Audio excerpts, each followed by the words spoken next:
Welcome back. We're looking at the impending cost-reflective tariff that we are being educated about as inescapable, very, very soon. But before I continue, Ese has joined us. Good morning, Ese. Ese, can you hear us? Good morning. You're on. Good morning. I can hear you. Okay. Go right ahead, please. My name is Ese. I'm calling from Okoto. Okay. Welcome to the program. On this matter of light, the Minister of Power is talking about subsidy that is not sustainable. I just don't understand. In the past, before we started adapting to pay distance and all of that, there have been issues of crazy bills. Even when paid meters were shared in the former estate I stayed, they said there was an outstanding bill on the flat we got, where I just got, and we had to pay. That was Jonathan regime. We had to pay at least 70% of the outstanding debt before I started using the prepaid meter. I went to the management of the estate. They paid, I think it was 255 outstanding debts on the old meter. The estate management paid 290. I submitted teller to the network office and everything. And we started using the prepaid meter. But up to date, because I was the one that received the meter to the flat, up to date, I still get text messages telling me that current bill, 000 usage, outstanding bill, 235,000. Meaning that was not that money that was paid was not accounted for. Now, this goes to what the last caller just said. The last caller said the debts taken from owing and all that, where does that go to? Also, the media person in the studio now talked about the countries we give light or we supply light or sell light to, giving as usual tariff for light. It's just, these whole things are about take from us. We're not seeing any practical development. It keeps getting worse. Thank you very much for calling in, Eze. Appreciate your call. This is the frustration of a lot of Nigerians. I need to make some. I need to make some clarification here because he said the media person. I am not speaking for the discourse. I worked as a former, HOD of Media and Communication in one of the discourse. I have left, so I am not holding brief for anyone. But you have experience that you can bring to bear. Yes, because of the benefit of hindsight that one asked about the industry.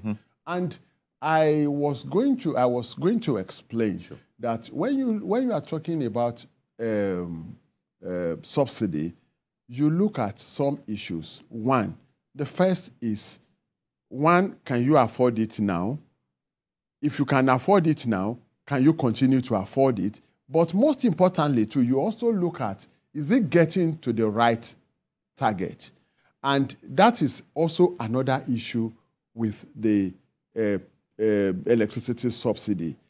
Because when you look at the amount that government is paying, it has been seen that, for example, Eko and Abuja that are deemed to have the two discos in Lagos and AEDC that are believed to have customers with at least a higher,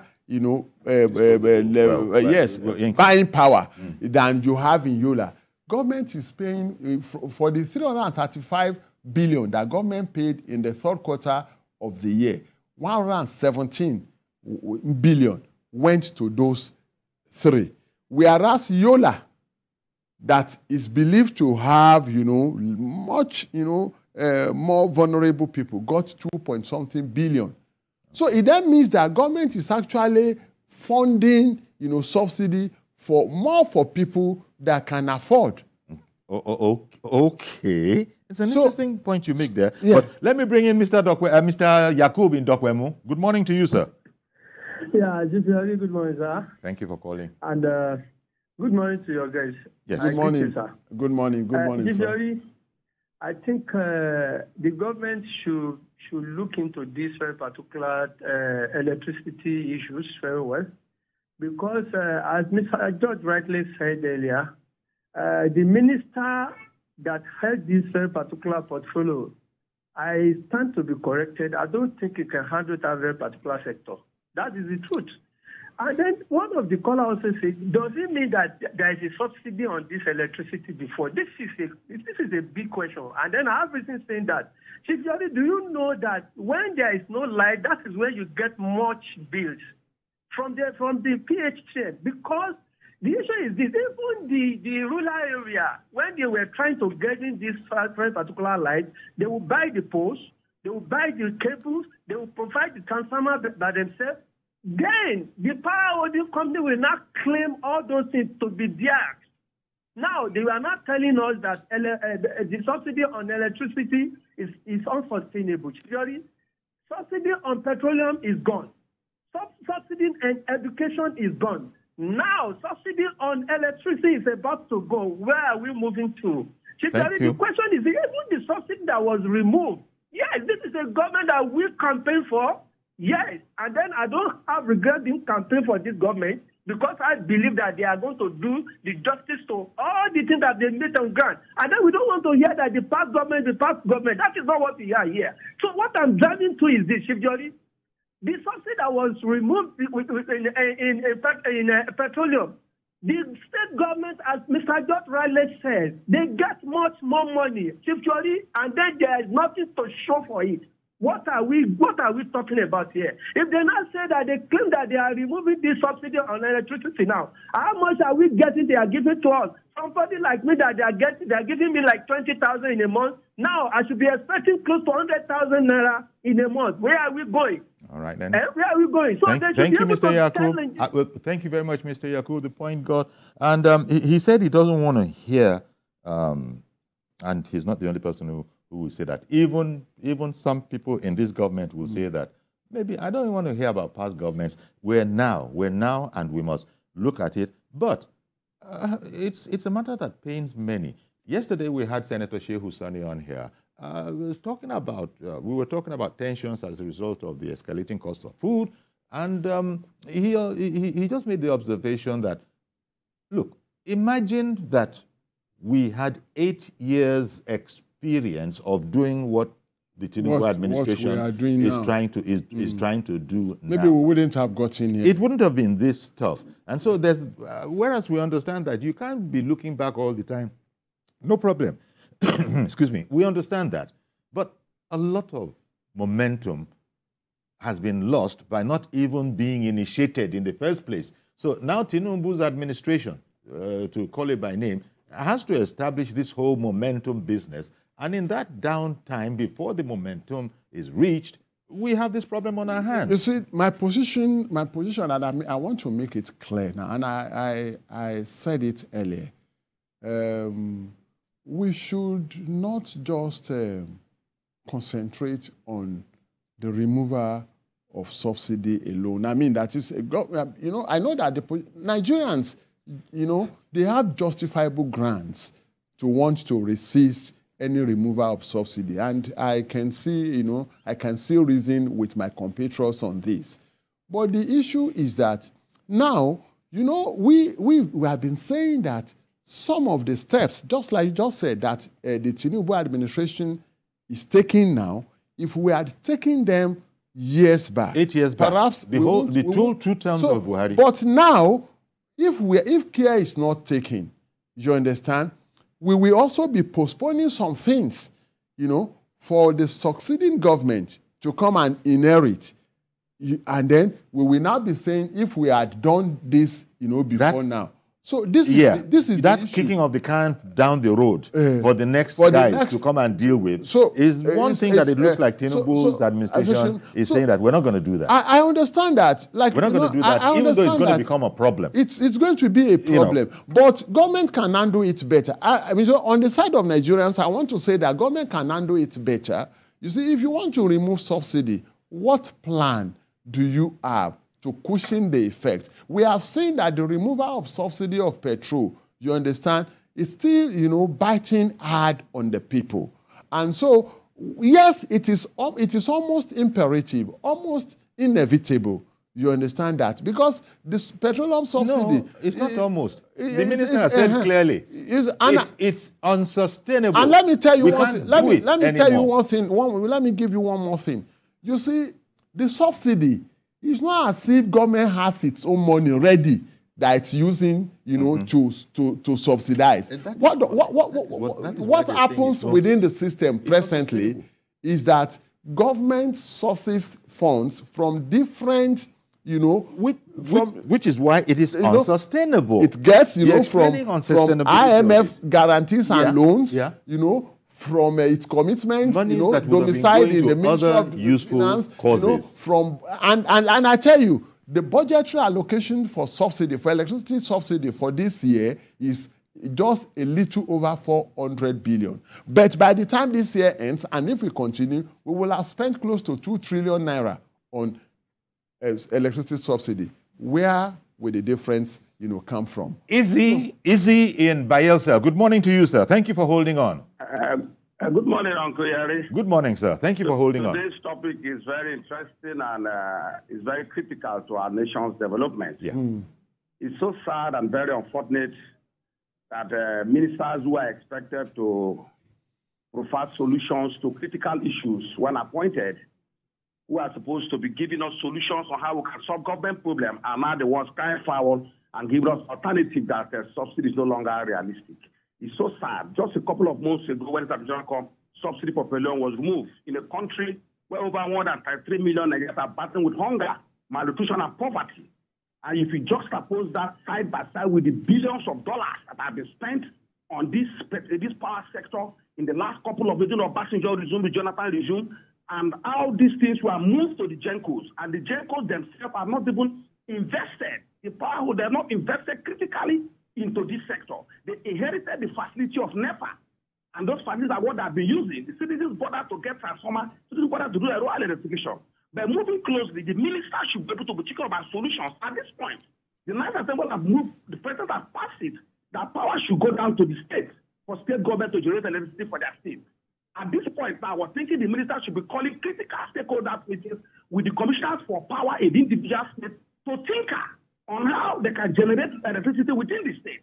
And that aside, look at the military situation. This is a country where over 85% of the citizens don't have meter. They operate with estimated billing.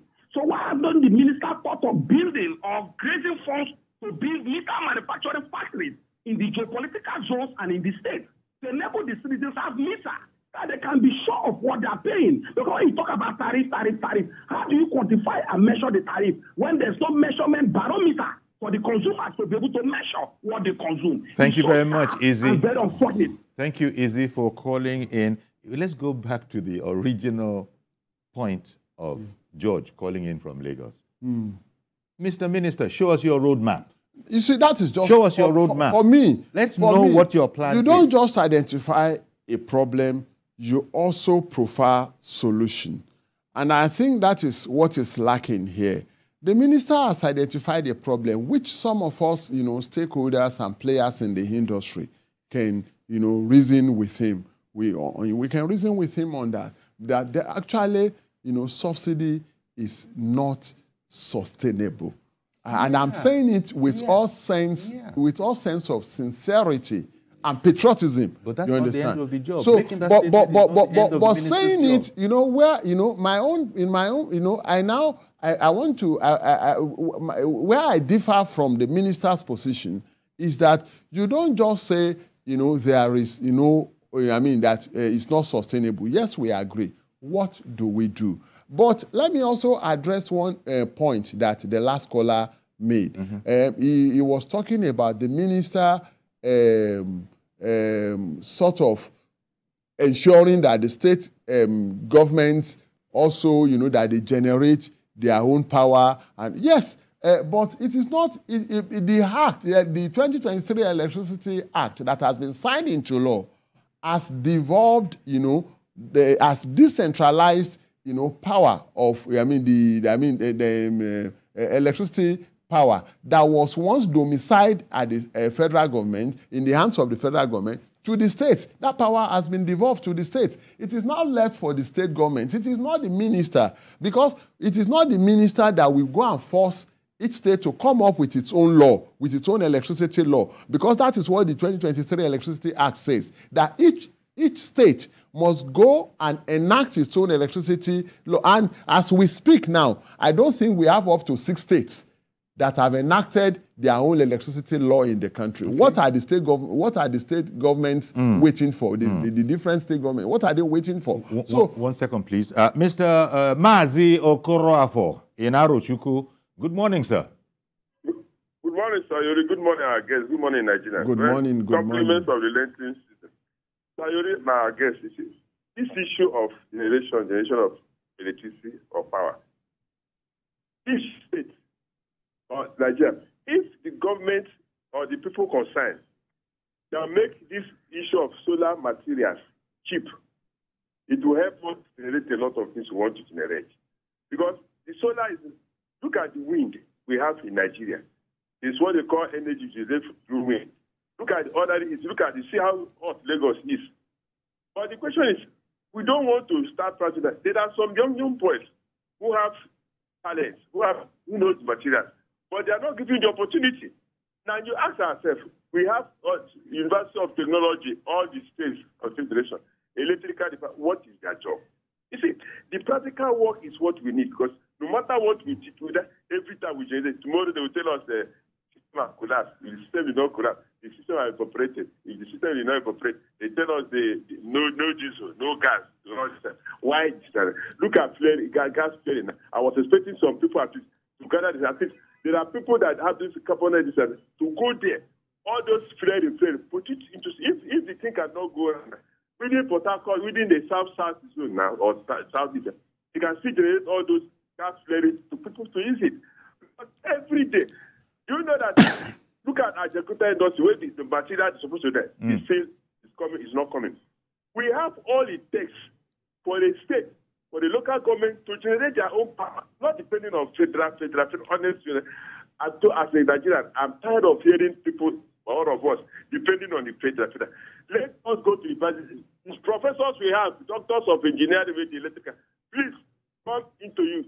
Do practical work. Let us generate our own energy, not the question of depending. Good morning. Thank you very much for calling in. Good morning. Well, our guest, Mr. Ademola Adegoke, we introduced him, and he is a former head of media and communications at one of the distribution companies, Eco Electricity Distribution Company in particular.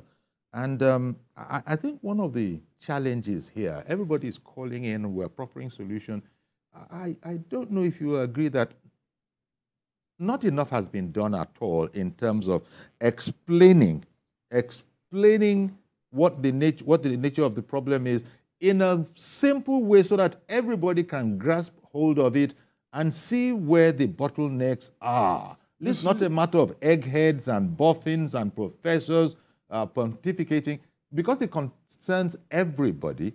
I think the central plank really is what Mr. George threw out there. Mr. Minister, where's your roadmap? You see, where's your roadmap so we know? For me, the people in government should understand that they are no more Nigerian than we are. And they are no more patriotic than the rest of us are. So if there is a problem, Nigerians are ready to understand. They are ready to appreciate the level of the challenge. Okay. But no one appreciates any challenge, when when due explanation has not been given. Exactly, sir. But I have just that they're threatening me there that I don't have the time, but I'm gonna still try and squeeze in one more call. Sylvester in Agor. Good morning to you, sir. Quickly, please go ahead. Good morning, sir. Good morning, TVC. It's so sad that Nigerians, we only talk about problems and we don't talk about solutions. The Minister of Electricity just said subsidy unsustainable. First of all, nobody knows about subsidy. I didn't know about subsidy in electricity or in power. There's never been a time that has been mentioned, but it seems that is the norm in Nigeria now. Subsidy this, subsidy that, subsidy this. But all of this is the problem. What is the solution? All right. Thank you very much. I did alert you. I did warn you that I was just trying to force it. I've got to cut you in there, because it goes back to what we're saying. People simply don't know. Look at what Sylvester just said. He never even knew that. We don't know.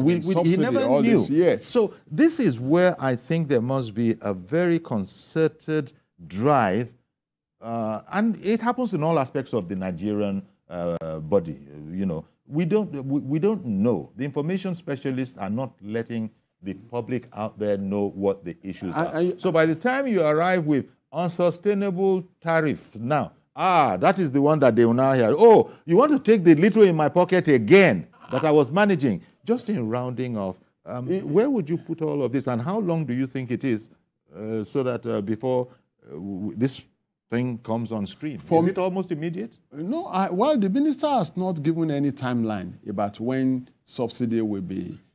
He just put the thought out there. I think he just put it out just there flew for that us. particular kite. We don't have much more time. But that's what has happened. That's what we heard, Mr. So I will just say that the minister should, go back to his drawing table, come up with the roadmap, with the blueprint on how to, if subsidy is going to be removed, let us know, the level to which we want to know what the issues are. We want to be engaged. Indeed. Nigerians are ready for engagement, and they will listen. Mr. Ademola Adegoke, thank you very much. Former head of media and communications. Thanks for having me. Our pleasure at Eco Electricity Distribution Company. And he did emphasize that I'm not working there anymore, but I do have experience, and we sort of talked about it. So that's our program today then. Do please join us tomorrow for a fresh edition. I am Yori Folare. Bye-bye for now.